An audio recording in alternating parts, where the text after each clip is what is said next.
Heidi-ho, it's show number 101.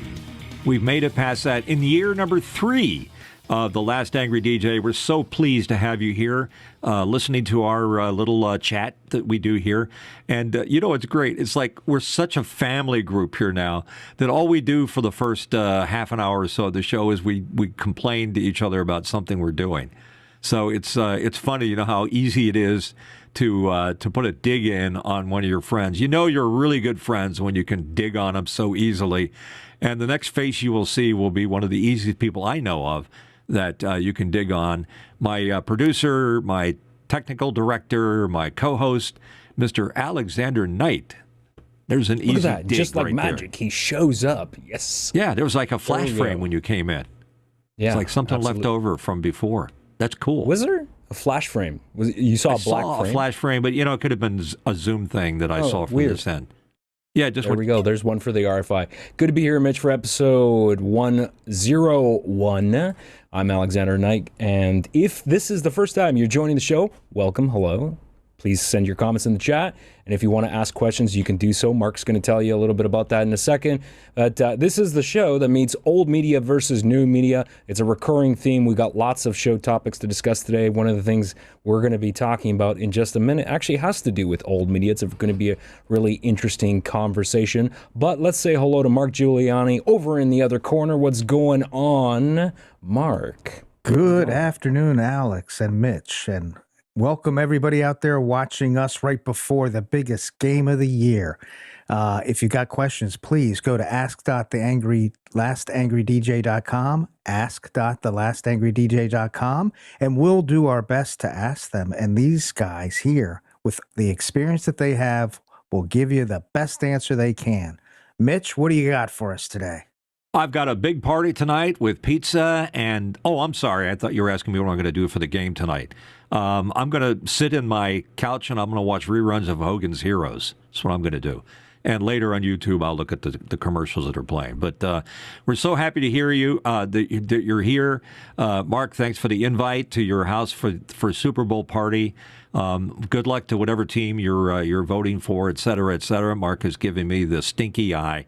Wish we had playback. Alex, is that something we could work on, like an instant playback, so I can get Mark to do his? Yeah, and I need a sound effect for that, like something from Hanna-Barbera, like something like that would be fun. So let's kick it off here at 101. We got things to talk about. We're going to make this a slightly. Is that a beef already? Okay, let's make it a beef. All the people that are being canned. Nope. Sorry. That's all right. Let's make it a beef. Wrong button. All those people that are being canned from the Washington Post, they've got a beef. There's a lot of them that have been laid off. A third of the staff from the, I guess they dropped the sports department. Sports section, yep. Yeah, it's tough. And out of 300 people in the, I guess, editorial department, that's a lot of folks. That's a third of the staff that's working. How does that bode for the newspaper industry? Mark, let's kick it off with you. Well, I don't know how it bodes for the entire industry, which has been suffering for years, but the Washington Post itself has been suffering, especially for a long time. The Graham family, who notoriously owned it for its heyday, suffered towards the latter part of their ownership, trying to have revenue come in, or at least enough revenue come in to support the paper. The stuff I've read about it and talked to people who worked at the Post about it was that they also owned a Kaplan school, and that's the revenue from the school really supported the paper for a number of years. And then in 2013, they were able to sell it off to Mr. Bezos, who's been running it ever since. And it's difficult running a paper today. They haven't converted to digital as quickly as they should have. Do you think Bezos bought it for the financial refunds or financial gains he may get out of it, or did he do it for prestige? Because that's a pretty prestigious newspaper in Washington. It's interesting you say that, because I've been reading about a lot of businesses buying up radio stations so that they can use them as a means of advertising. And I'm wondering if Bezos bought it as a way, maybe a political point, to try, maybe he's thinking someday about running for an office and he would have a paper that could write things favorable about him, even though that's a little unethical. He could be using it as a way to do advertising and things for all the other companies he owns besides Amazon, or he could have just done it because he thought it was an opportunity for him to make a bigger name for himself by turning around a company that was not doing well. Yeah, do you suppose at the gatehouse in front of the White House, that's one of the papers that have got to be sitting there waiting to be delivered to the president? So he's got the eyes of the president. Is going to look it over, or at least somebody's going to circle the important words so that the president has a chance to read about what's going on in the world of the Washington Post, or the Post, as they called it. And what do you think, Alex, is the future for other big papers around the country, around the world, like the New York Times, the Wall Street Journal, the L.A. Times? I mean, what's the big paper in your neck of the woods? Well, I mean, certainly the printed papers. Honestly, I don't know who actually publishes printed paper anymore. But CBC is probably the biggest one for news in Canada, right? But they're also partially funded by the government as well. But there's other ones like not the Daily Mail, Global Mail, I believe, is another big one. And of course, in cities like Vancouver, you've got the Vancouver Sun, which used to be a very powerful organization, and no one even mentions that name anymore. I mean, that name used to carry weight. Just like, remember, brands like the Washington Post, even New York Times. I mean, these are all brands that have been around for a long time, but they don't carry the same weight anymore. Right? People don't talk about them. They say, the average person, when they get to work, they don't say, "Hey, Jim, you see that piece in the Times?" No one says that anymore. People don't scan the paper like they used to. It used to be a regular routine. I never got into it for some reason, but here's the problem, and we've talked about this before, is that people have a very limited amount of bandwidth that they can distribute to all the outlets that are out there, whether it's digital or analog or radio or TV or newspapers. You want to be getting information in small little bits and bytes and pieces. You don't want to read a large paper in a linear fashion. You'd much rather go and scan your favorite digital service and say, I want to check that story and that one, and that's it. That's all I've got time for. That's the world we live in today, and as time goes on, it's going to make it harder for services to provide news in a linear fashion. So back to you, Mark. How do you work with that in the radio business? Well, before we get to that, let me first respond to some things that you said just now. And that's that I think the Wall Street Journal's done a really good job of making that transition from a paper that people in business read. You read the top fold. If you remember it, the printed version had all the short little stories down the side. And if you wanted to go into more detail, you turn to the page. And what they've done is, like, every night at 6 o'clock, I get, here's the rundown from the Wall Street Journal. And it'll tell you all those little things that happened. And for a while there, they had video sources and everything else. They would do their own little productions of, 1 and 2 minute shorts before YouTube even had them out. And so I think they really tried to make an early transition into saving the paper. And only time's going to tell whether or not they're successful. Did they add hyperlinks to the stories? Yeah. So you can get more in-depth information? Yeah. So that was smart. You got an email and it popped up almost like it was a website. And then you could click it and go to the website. Okay, cool. And to answer my question? Oh, how does it compare to radio? I think radio is going through a similar transition where people are no longer have radios in their houses. A lot of them are using, well, I shouldn't say this. Most of the people consume radio in a car because that's the least common denominator when you're in the car. But people who consume radio in their house, I would be willing to bet that most of the people are consuming it on the app in the phone, simply because when I look at our website and I start to decipher the analytics and the platforms people are coming in from, it's about 50-50 between full-size computers and phones. So it tells me that people are really transitioning to getting their information on a phone, and radio, just like newspaper, has to figure out how to target a phone through an app rather than the old way of transmitting their signal over the air into a device that could pick it up. Right. And that great subject. Yeah, Alex, go ahead. And I think one of the dumbest things that I think the media decided to do a number of years back here in Canada is they decided that they were going to have, they were going to completely pull out of Facebook's, I should say not just Facebook, but Meta platforms. So Instagram and Facebook.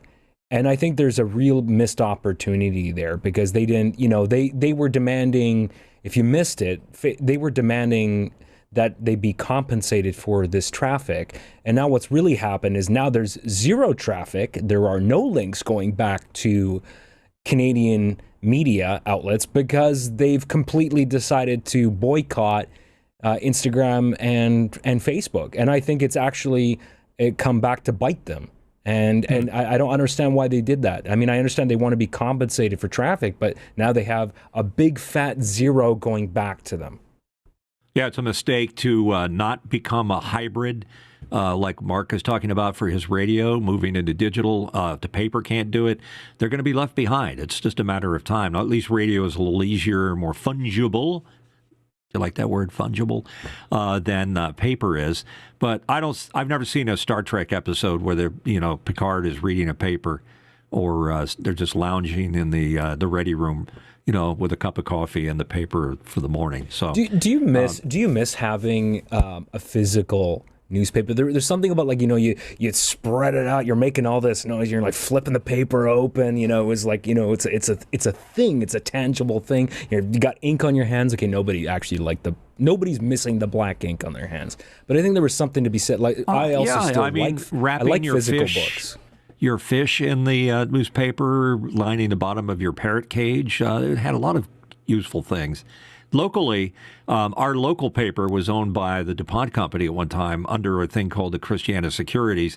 And it was pretty independent for being owned by a large corporation. But they lasted a long time into the heavy waters that we're traveling now.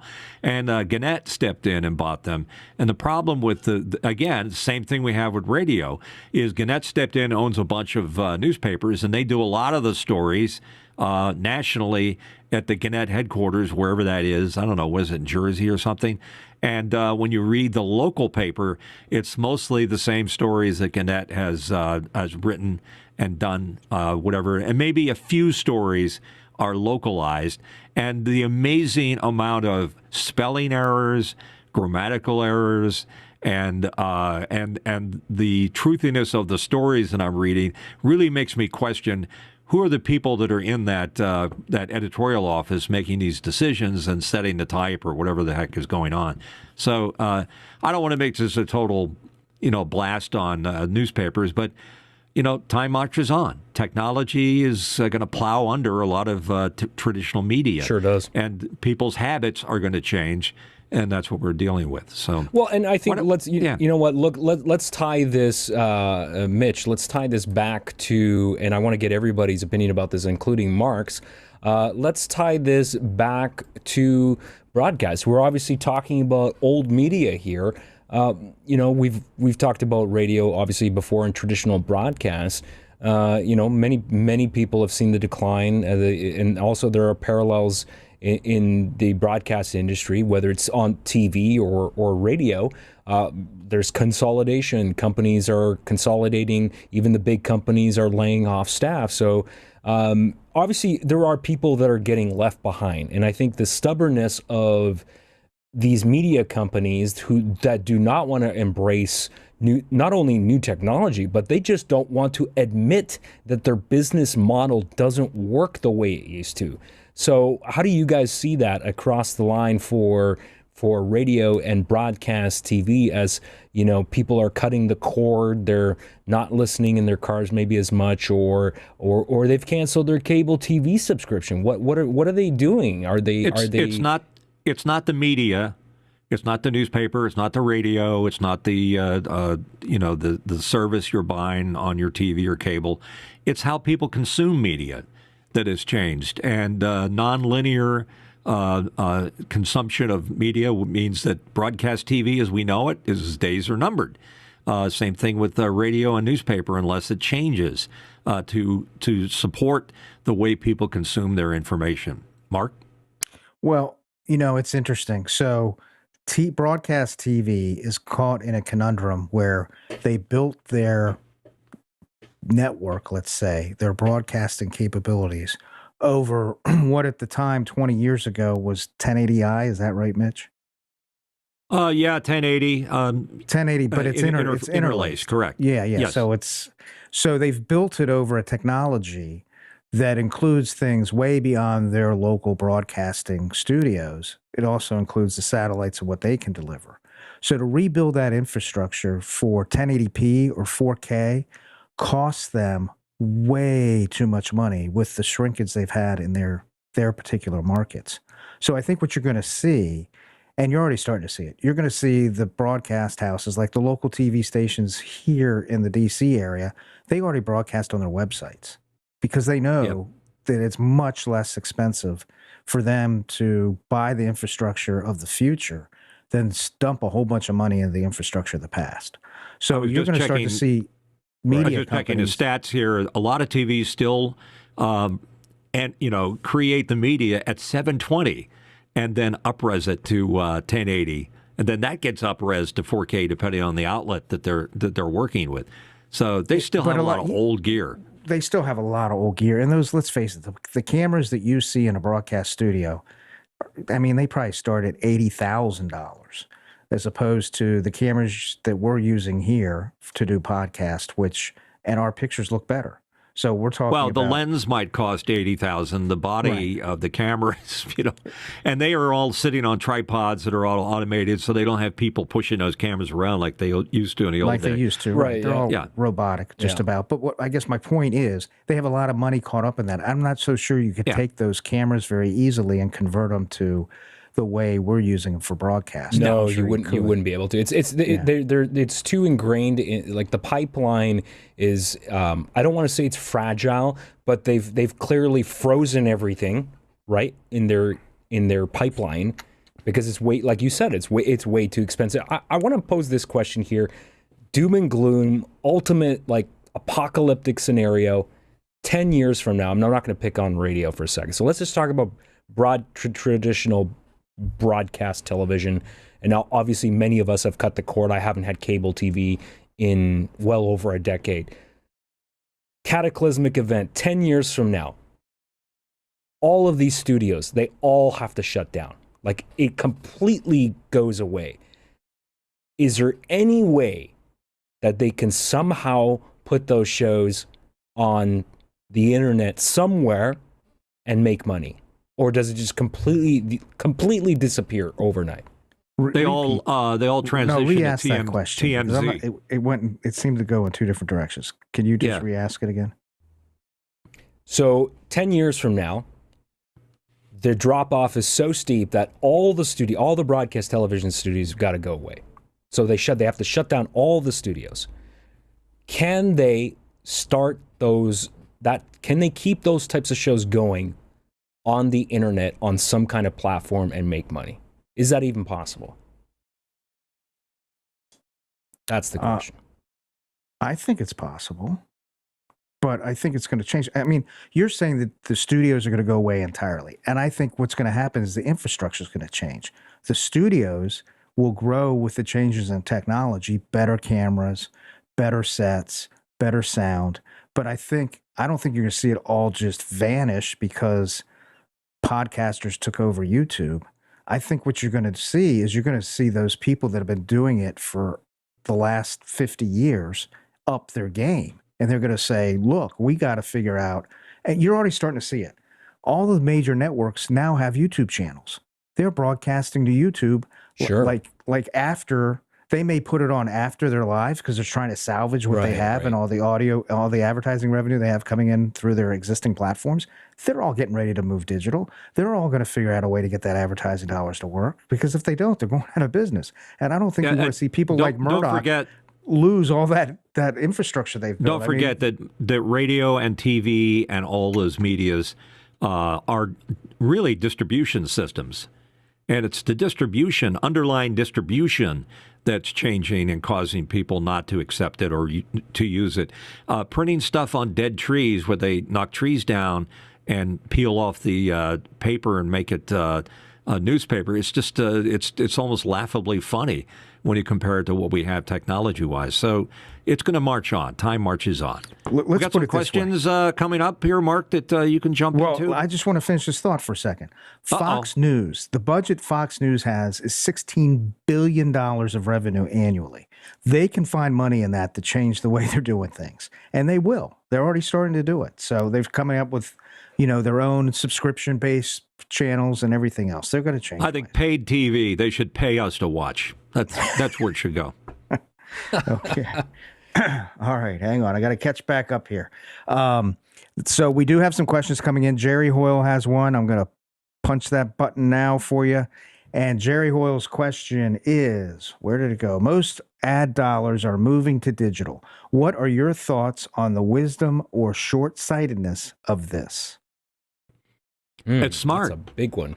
I mean, you got to follow the media, and the media doesn't determine where you spend your money. So follow the digital. I mean, that's where it's headed. Let's put the money there. And you know what? I used to do TV spots not so long ago, and when we finish a job, the distributable list would be a Beta SP tape that I'd hand to the TV station and a VHS tape that I'd hand to the client. And that was it. Nowadays, there's like 5 or 6 or 8 different things that you distribute the program on, and it's all because of digital. It could be HD, SD, it could be 4K, it could be any number of things. So the world is moving to a digital format of some kind or another, and that's the future. It's not going to go back to printing on paper and hanging rabbit ears on your TV set. Okay. Now that you've heard that side of the story, I think that it really depends on what you're trying to do. If you're a small business, you're a HVAC company, a hardware store, a local bank, you're trying to reach out to potential customers in your market, which may be a 20-mile reach where you want to send your crews out to, where you think people are going to come to bank for local banks, that radio and broadcast is a lot less expensive and has far better retention than putting a digital ad or spot on any one of the digital platforms because people have trained themselves to flip right past and not even notice the advertisements. Whereas we all know that audio is much better remembered than visual. Just ask any detective that's questioned people at a crime scene how many colors they get when they're asked what shirt did the person have that committed the crime or potentially committed the crime. They'll get different colors. When they ask how many shots were fired, everybody comes back with relatively the same number of shots. So audio is a much better way to retain information than video. That doesn't mean you don't use video. I think you use all of these tools together and you use radio with digital in a clever way to build your brand. Right. I agree with that. And I think also sometimes, and look, even I'm guilty of this too, that we want to always talk about absolutes. This medium is better than this medium, or you retain more information in this one versus the other. But I think you're right that it's also about being smart about the tools that you're using and employing them all in an intelligent way that makes sense. And many of us are not actually doing that. And then of course we can point fingers to, old broadcasts. We can talk about that. How about they're not doing that? I mean, and many of them certainly aren't. I'm seeing a little bit of that in Canada now. I've seen some CBC shows create new content for YouTube, but most of it is still the traditional stuff, like you said, Mark. They're filming it, they're putting it out there live, and then they're just packaging it up and uploading it to YouTube later, which is okay. That's a technique. I don't think that's necessarily the best one, but I would love to see these big companies come up with major rebranding of their networks, right? Like, let's come up with some new shows, YouTube first, with an entirely new look, with modern cameras. Let's make it look modern, right? Let's get rid of the old technology. Let's build something from scratch. I'm not really seeing a whole lot of that. And I don't know what they're waiting for, to be honest with you. They're going to get left behind. I mean, they are getting left behind now. Well, let's also, to continue a little bit on about Jerry's question with the wisdom or the short-sightedness of the money. I think what you have to remember is that when you advertise digitally and you buy ads on any of the social media networks, it's hard to control where those ads go. It's like a shotgun. You're just shooting that message around the world because there is no real target market geographically. Now, you can start to geofence those or geo-target those by zip codes, but you're going to pay more for that. And in reality, how long does it stay? What's the retainage of it? It's all over the place. And so I'm getting the signal from Mitch that I've gone on too long. Yes. Yeah, I got your point. You made a good point there. Let's check in with our event chat and see what some of our folks are saying about what we're talking about.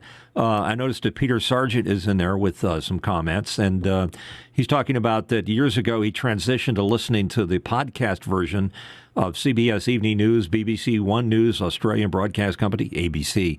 That's very, very, very interesting. And Alex, you had some feedback on that. Well, I mean, many of us have switched to podcasts, but I think that the problem is that they're not really making any money from these. Some people have put it, have gone to the whole dynamic advertising route, which I find doesn't work. It doesn't grab my attention. When you have host-read ads, to me, that is far more valuable. A perfect example, you look at the Twit podcast network. Leo Laporte does an incredible job because you trust him. He's built a rapport with you, the listener, and I'm far more likely to listen to him talk about something because he's probably used it, and he wouldn't try to promote something that he thinks is an awful product, right? Whereas these dynamic ads where suddenly they just jump out at you in the middle of a conversation out of nowhere, completely unnatural. They're oftentimes louder than the actual volume level of what the podcast is set to. So that's also annoying. Remember how annoyed we were when you're watching TV and a commercial jumps out and suddenly it's, 6 dB louder than the regular program audio. It's incredibly frustrating. These ads don't grab your attention. You're not paying attention to them, and I don't think they work. I don't know. I don't have numbers to prove this. Is entirely anecdotal. But I can't imagine these ads being super successful. But I think YouTube's going to get... We're headed towards a time where people are going to be watching TV, the traditional TV, and they're watching an action show, and there's this moment of cliffhanger, and we switch to a commercial from Geico. I mean, that concept of advertising in a linear fashion, I think, is definitely dead. It's a dinosaur. It's deader than disco. Move on. If I want to see something with commercials in it, then I'll get the cheap version of Prime or whatever the other service is there. Mark, but you I were think saying something? Alexander's comment is geared towards YouTube, where if you don't pay for the subscription for YouTube, you get interrupted at these weird times in the... It's annoying. It's not even a cliffhanger. It just like blasts out all of a sudden. Whereas with TV and radio, they're usually quarter hours. So every quarter hour, you're stopping for a 2 or 3 minute break for the commercials, and then you come back. And I think people have grown accustomed to that, and that's a lot different than what we're seeing currently on YouTube. There you go. I want to bring up something that's it's not listed on our rundown, so it's going to surprise the gang here. But it is Super Bowl Sunday here in the U.S. of A., and a lot of things are going on. I would like to pose the question to our gang here: what do you watch the Super Bowl for? The commercials that have become their own thing, or the Patriots and the Packers playing? Is it? I don't even know who the teams are that they're playing. Is that them? Packers, Patriots? I don't know. Patriots and the Seahawks. On the Seahawks, see? That shows how much I care about it. I'm into the commercials, but go ahead, guys. Give your points. I don't even care. I don't understand why anyone's fascinated by the commercials. I have no... Well, I'm not a football guy, but... And I used to watch occasionally the commercials and stuff like that, but I don't care. I really don't. I don't want to see commercials. I just don't. All right, Mark. I, on the other hand, have a degree in business administration with a minor in marketing, and I like watching the commercials. I like seeing what companies could afford to waste all that money on a 30-second spot that cost them $8 million. I realize that I'm a bit of a hypocrite too, because I've written ad copy, and I've worked on creating commercials. I just don't want to watch them. I'll create them. You want to pay me to make a commercial for you, but I just don't want to watch them. Well, Mark, you're the radio guy. let's make a comparison. A typical Super Bowl ad cost around $8 million for the time, not to produce, for the time. Might cost another 10 grand or 10 million to create the spot. What is the cost per thousand? That's the general rule that you compare all media from, is how much does it cost for every 1,000 people you reach versus radio? I know that the Super Bowl is like $59 $60 per thousand. $60 per thousand is roughly the Super Bowl. It's $8,000 for a 30-second spot. Some of the 30-second spots in key marks are up to $10 million for a 30-second spot. Production is production. Some people are spending that much alone for the production of it. So you're $16 million. So your CPM of $60 doesn't include the production.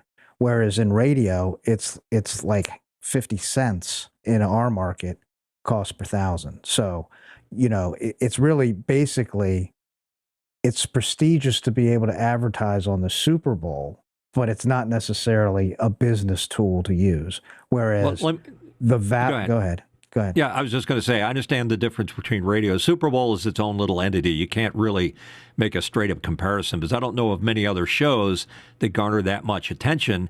There are, 126 million people watching the Super Bowl tonight, and there's a lot of eyeballs on there. And the prestige part, if you go to if you don't mind going to a full screen here, I want to show something. Some of these companies invest millions and millions of dollars in production. Here's an example.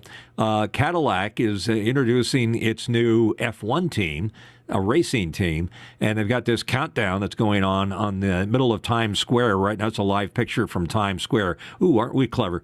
And there's a countdown. They're going to display something. Now, I'm only assuming it has something to do with Super Bowl because the timing seems to be right. And there's probably a car that's going to be introduced as their actual car that they're going to enter in the races. F1's big. In fact, F1 is bigger overseas than it is Super Bowl is here in the US of A. So just for what it's worth, that is an expensive little introduction going on there and getting ready to be unveiled. I'm looking at the countdown. It's 4 minutes till going. So it might be millions and millions and millions of dollars being spent for the prestige of having an ad on an expensive media, which is the Super Bowl. But here's my beef of the week. About Super Bowl is that these advertisers, thank you, that was very quick and to the point there, thank you. These advertisers, usually a creative director in a big ad agency, BBDO or Y&R or somebody else in New York or Chicago or LA, is out to get an award or the most comments about their ads. So they come up with outrageous ads that don't necessarily sell the product. But they're an amazing ad. If you look at them, there's some of the ones I can describe them. I can't show them. You can look at it on YouTube. They have William Shatner of Star Trek fame advertising and promoting Raisin Bran as a good way to put fiber in your diet and make you more regular. And it says Will Shat. That's his nickname during this little TV commercial, Will Shat. Now, that's crossed the line as far as I'm concerned. But that's just an example of the kind of advertising that's being done for the Super Bowl. Let's be outrageous. Let's be crazy. Let's do something people are going to talk about. Daniel Day-Lewis is sitting in a pot of boiling water showing how he prepares for his role as the spokesman for Kraft Mac and Cheese. And it's pretty funny because, he gets into his role literally, and he's yelling and screaming and adding. And there's a ton more that I could talk about. The question and the beef is, what are they selling here? Are they selling being clever and talked about, or are they selling the actual product? To me, if you're going to give an award out for these ads that are going to be running on Super Bowl tonight, they should give out awards that get people to buy that service or that product. That's my beef about Super Bowl ads. And yes, I do enjoy some of them. I find them entertaining, but I think they're way more expensive, and it's being driven not by the advertisers that own the companies, but by those creative directors at the ad company that say, this is my big chance to be noticed. I'm going to be clever and funnier than everybody else. And they'll spend tens of millions of dollars to make things happen, including going in Times Square and having a big reveal of a car. I guess that's what it's going to be. It's 4 hours away. So that's just my beef of the week, and Super Bowl ads, all in a nice little package. Anybody have a comment about that? Well, I mean, I think you hit the nail on the head. You just took 3 left turns instead of a right turn. The point is, the ads that people remember the most, ask yourself after watching the ad, the ones that are clever and funny and memorable and that you like, ask them what the product or service was that was being sold. And a lot of times, Well, that's my point. You can't answer it because you It's have like no they made, idea. Right. They made, I'm reaching for this one. Sorry, Mark, to interrupt you. Joe Isuzu, remember him? Yeah. The spokes guy, the compulsive liar. He was selling his Isuzu products. Well, it got to the point where Joe Isuzu was more recognizable than the car was, and people weren't buying the car. They were just clever ads that were, even a caveman could do it. There's one for Geico. That's a bit of a reach. To place your advertising based on, well, it must be easy. That therefore cavemen can operate it. And then they did a whole series of ads. Geico, the name Gecko and Geico, so they had a lizard for ages. They can't get rid of the ever-ready bunny. They keep trying to find new ways to reinvent it. So, Mark, back to you on your comment that you don't even know what the heck they're advertising in some of these ads. Right. So we have some comments in the chat.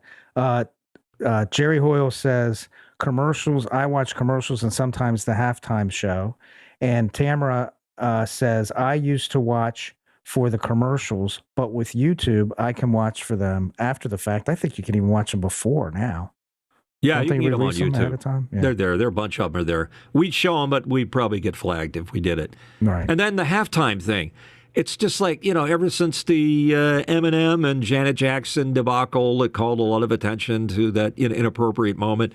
I don't know who Big Bunny is or Bad Bunny. I'm sorry. I'm just a 71-year-old guy commenting, but that doesn't grab my attention. I remember the first Super Bowl I watched, halftime, they had Up With People performing.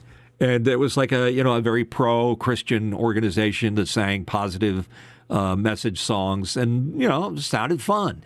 But now it's like these outrageous. The Stones were pretty good. The Who were pretty good.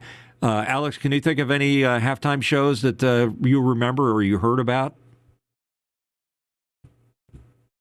I was just going to leave some awkward silence there on purpose there. That's quite all right. Good added point. More Back awkward silence. Okay, thank you. No, Appreciate I said coming no. back to me. What do you? What no, I didn't hear that. No. Yeah, okay, good enough. There you are. So that's it for that. And we have more questions coming, do we not? We do. Hang on here. Let's see. Come on, go. All right. Jerry Hoyle again. What do you think about Apple charging 30% for Patreon subscriptions through its platform? Rent-seeking or fair use? Explain to me what that is, because I know what Patreon is, but I don't understand what Apple is doing. So Apple takes, the way it works with the App Store is if you make more than $1 million in revenue a year, their cut is 30%. If it's less than that, then they will take 15%, which is a change that they only made after much duress and public pressure a few years back, okay? So people fall on either side of this, but I'm on the side of Apple has gone to the point where I think they deserve that 30%, but in many cases they don't. And this is an example where they've done nothing to really earn that 30% other than just, yes, I understand the platform is important. They give people a platform. They manage the entire distribution of the product, right? That's also important too. But in this case, and I think in many cases, they haven't done anything to truly deserve taking such a big chunk away from creators. And I think they've got to figure out a way to reduce this rate. I think especially not just for Patreon, but for a lot. What does Apple have in the bank right now? Cash? They've got like $300 billion. It's some obscene trillion. It's trillions of dollars. I don't even know what it is. I don't care. I don't follow that. But in this case, I don't think they deserve that 30%. And the other thing is, if people are donating money, are they donating it to Apple or are they donating it to the creators that made the program? Well, it's going into Patreon's pot, and of course Patreon takes a cut, right? And then it gets distributed out to the content creators, right? But the problem now, of course, is what Patreon is doing is they said, okay, you're going to take 30%. we're going to ask everybody to just not use the in-app purchase option. So we're going to have, I don't know if they've actually removed it. Maybe they've removed it entirely, but they want people to just go outside of Apple's ecosystem so that they're not losing that much money. And it's a huge chunk. 30% is obviously a lot of money. But can I ask a clarification? go ahead, Mark. Question of clarification, and that is it $1 million in gross receipts from every other part of the business, or is it just $1 million from the revenue generated from whatever? Attributed I believe to the it's show. I believe it's just the revenue. But I can pull that up. I'm pretty sure that's accurate. And while you're thinking about that, I wouldn't mind getting a DoorDash gift card if you like the idea that I'm begging for one. I'd love to have a DoorDash gift card. Does that mean that somebody's going to want a piece of that down the road? Yeah, Mark, Alex and I want 30% of it. There we go. Now I'm down to a each. What a half a sub from Wawa. I guess at this point I can't afford the bigger one. So anyhow, go ahead and send me a DoorDash gift certificate, and let's cut out Apple. I mean, I'll do it. I'll take an apple.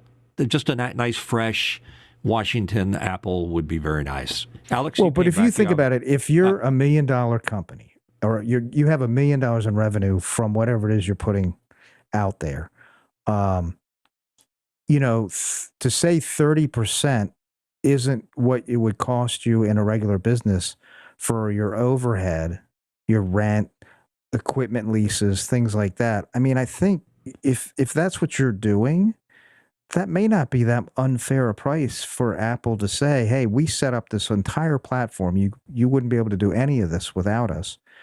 We've got to have staff and payroll and overhead to maintain all of this. Okay. So you might want to go to full screen instead of trying to. Yeah, I'm going to have to go. I'm trying to make this fit, and that's not going to fit. So let me go to full screen so you can see this. So this is the App Store. This is the small business. I'm going to zoom in here so this is easier to read. How it works. The App Store Small Business Program is designed to accelerate blah, blah, blah, blah. It features a reduced commission rate of 15% on paid apps and in-app store purchases, so you can invest more in resources into your business.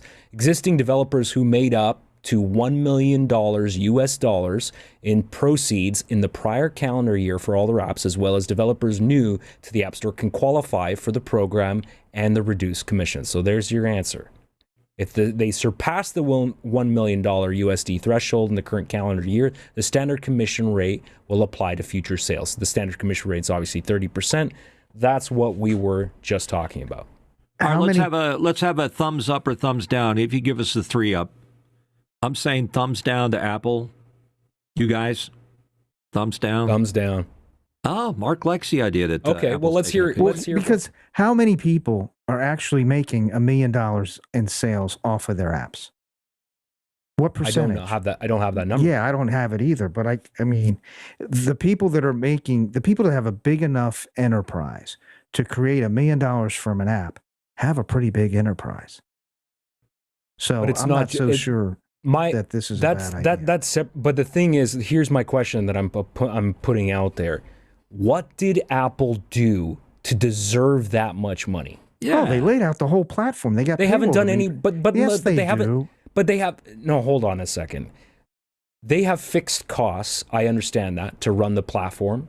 I don't know what that dollar figure is, but to me, I see this as profiting off of people that really should be making more money, right? I mean, so if I'm donating money to someone who's on Patreon, that's an independent person. That's not a big corporation. And so for Apple to take 30% of that, that's a lot less money in their pocket too. Yeah, okay. We're not looking for people that are motivated by money. We're looking for a lot of people are doing this out of the goodness of their hearts, like we are. It's not a business transaction. Come on, it's us doing what we enjoy doing. So why get it complicated by putting percentages and monetizing 15%? Let's take a step back. Let's take a step back for a second, Alex. you're familiar with this more than any of us because you post things, you post this show up to Apple, right? Yeah. So what was the process when you first wanted to start this show and create a space for it on Apple's platform? It took how many months for you to get that approved? Oh, well, it didn't take months. Once I submitted the RSS feed to Apple, they approved it in 24 hours. But remember, Apple isn't making, right now, Apple is only distributing the RSS feed. I own and host all, and I pay for all the distribution in this example here. Apple's not hosting my data. All they're doing is just... So they don't have to store all of the shows that are getting... All those podcasts aren't stored anywhere on their servers? Nothing is on their service at all. Nothing is on there. All they're doing is parsing the RSS feed information, which is just an XML file, and then the client, the podcast client, or whatever is scraping the Apple directory is fetching the contents of that XML file. I own that, right? Apple isn't hosting that. They don't own any of that stuff. Now, this gets somewhat more complicated now because in the last few years, Apple allows podcasters to monetize through them. So I can add in-app purchases and add bonus content. So for example, you'll see this if you actually look at the Apple Podcast app, go to the directory, look up some popular podcasts, you will actually see many of them now have in-app purchases where they say pay $10 a month or something like that, you're going to get bonus content. Now Apple does make a cut of that and I get a cut. I don't know what that percentage is. Maybe it's 15%. I'm not sure what that is. So they have now added that as an option. By the way, if you have a question you'd like to send to us, send it to ask.thelastangrydj.com. We like your questions. We have a little time here left over. You can pop them in there. I see one in our event chat right now from Tamara Pika. Will the Olympics have an impact on the Super Bowl, or do you people not care to watch those live? That's a good question. Anybody? So what's interesting is NBC's covering both, aren't they? I don't know. I don't watch I think NBC. NBC's covering the Super Bowl and the Olympics. So they're really utilizing Peacock and a lot of their digital infrastructure to put both of this out, put both sporting events out at the same time. Are you torn between the two coverages? You know, watching the Olympic going on or the Super Bowl going on here? I'm going to watch the Super Bowl. Okay, but Alex? It doesn't matter. You can watch anything anytime you want now. It's no longer linear. Live. Well, you can't see it all live. Alex, you have a comment? My only comment is I don't really care about any of this stuff. I don't watch sports. I've never once cared about the Olympics. It's boring. Bah humbug. Go ahead. They're going on now. Who cares? And by the way, who's got the big gold count right now? I'd be very interested to know. I saw yesterday Ronnie was talking about that Norway had 3 golds at the time. And I think they were tied with Italy for 3 golds. But I don't know what's happened since then. That was last night. Well, I think more people are going to talk about the Super Bowl after it's over. And so you want to watch that live. They're already delaying the Olympics. So, I mean, you just have to try and keep away from all news and then watch the Olympics if you want to see it. Well, Tamara, thank you for your comment. Jerry also, and anybody else, you know the way to get to us either after or during the shows. Right now, I'm going to pop over to Alex so he can tell us what's he watching on digital media. He likes the actual physical media. So what are you grabbing hold of these days, Alex? Thank you for asking. I watched this movie last week after the show. This is Benny Safdie's The Smashing Machine starring Dwayne Johnson, and I have to say he completely disappears into this role as Mark Kerr. And, you know, I didn't really know anything about his life, but he was apparently a pioneer of UFC in the 90s. It's a period piece. They shot this on 16 millimeter, so it has a very kind of dirty look to it, which I thought worked really, really well. I'm going to go full screen so you guys can see this. Here's Super 16 This is by or regular A24. 16? A24. Okay. They shot it on an Ari. They shot it on an Ari Flex camera in 16 mil. It does have a Dolby Vision high dynamic range color grade on it, which is rather muted. But I do like the packaging on but this is, by the way, this is the 4K Blu-ray. Packaging is pretty good. It's got, you can see, opens up that way. It's got shots of inside the movie here. I thought Dwayne's acting was, I mean, this is really a role of a lifetime for him. Here's the back. You can see here, him entering the arena there. Doesn't even look like it with a wig on.